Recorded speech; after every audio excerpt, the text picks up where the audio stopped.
Welcome to the Slop Farm. Enjoy the video. You start by confirming the card type so it matches the reader slot. This avoids bending pins or forcing the card. Once done, make sure the card and reader are clean, compressed air clears dust from contacts and slots. If the host device requires powering down for safe removal, turn it off. Otherwise, you can hot swap. Then orient the card with the label or notch as shown on the reader. Begin inserting gently until you feel a soft click or resistance stop. You now align the card precisely. Match the notch, gold contacts, and label to the reader's diagram because correct orientation prevents damage. Once aligned, slide the card straight in with steady pressure. Varying angles can scrape contacts. Stop pushing when you feel a tactile stop or light click. That indicates the spring or latch engaged.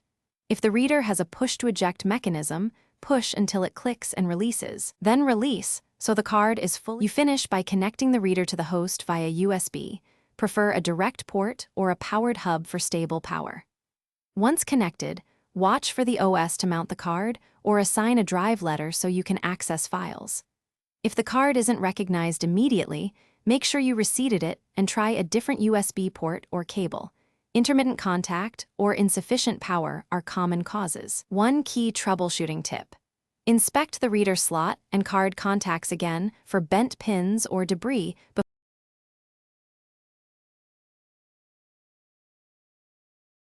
Thanks for watching. Consider subscribing if we helped you today.